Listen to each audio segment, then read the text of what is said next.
Hello friends, कसे आहात तुम्ही? मजेत ना?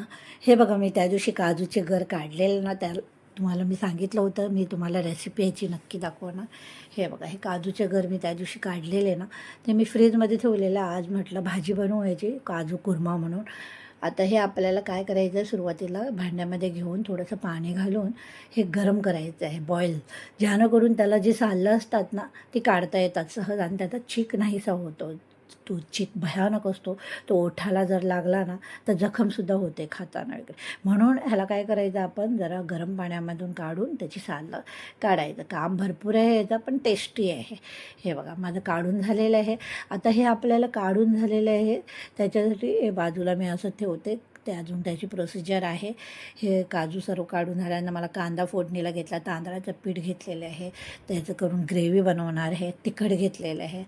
आता मी हे काय करते की हे जे काजू आहे ते कुकरमध्ये घालून 1-2 शिट्यामध्ये सहज लगेच शिजून होते. पाणी थोडंसं घालून आपण शिट्या मारून 2 शिट्या घेऊन लगेच बंद गॅस करायचा. आणि हे बघा, मी आता ओपन पण करत आहे की हे काजू लगेच एका सेकंदात शिजून रिकामे होतात. हे शिजल्यानंतर आपण आता ह्याची फोडणीची तयारी करायचं. हे बघा, मी ग्रेव्ही तयार केली आहे तांदळाच्या पिठाची. आणि हे तिखट वगैरे माझं आहे, तुम्हाला पाहिजे ते तिखट घ्या. आता मी गॅसवरती काय करणार आहे, भांडं एक ठेवणार आहे. त्या भांड्यामध्ये तेल घालणार आहे आणि त्याच्यानंतर त्या तेलामध्ये कांदा, हे सर्व भाज्यांना सर्व सेम प्रोसिजर, तुम्हाला काही सांगायची गरज नाही आहे.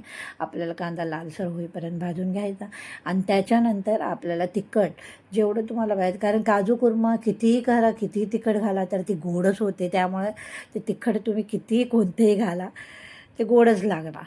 मी तिखट घातलं, त्याच्यानंतर मी हे काजू जे शिजवून घेतलेले कुकरमध्ये, ते काजू त्याच्यामध्ये टाकत आहे आणि मिक्स करणार आहे त्या तिखटमध्ये. तेव्हा माझे काजू सर्व टाकून झालेले आहे. आणि ही जी ग्रेव्ही बनवली आहे मी, थिकनेस येण्यासाठी ग्रेव्ही ती, कारण आपल्याला चपातीबरोबर भाजी खायची, आपण तर सुकं नाही खाऊ शकत, थोडीशी तरी ग्रेव्ही पाहिजे असते. त्यामुळे हे मी तांदळाची जराशी ग्रेव्ही केलेली आहे. आता त्याच्यानंतर मी मॅगी मसाला टाकत आहे. ते टाकून झाल्यानंतर मिक्स मस्तपैकी करायचा. आणि मेन आपल्याला याच्यात टाकायचं नेहमीचं ते, हे आपलं कोणतंही काही बनवताना थोडंसं मीठ आपल्याला टाकावंच लागते. ते मी टाकत आहे, जास्त माझं नसते टाकायचं. तुम्ही पण जास्त मीठ खाऊ नका, जेणेकरून आपला BP वगैरे व्यवस्थित राहतो. हे बघा, माझं टाकून झालं. आता ह्याला एकदा एक उकळी दिल्यानंतर आपण गॅस बंद करायचा. आता मी ह्याच्यावरती झाकण ठेवते आणि गॅस मोठा करते. आणि नंतर मग एक उकळी आल्यानंतर, बॉईल झाल्यानंतर माझी काजू कुर्मा रेसिपी तयार झाली. सांगा तुम्हाला कशी वाटली माझी रेसिपी. चला तर बाय.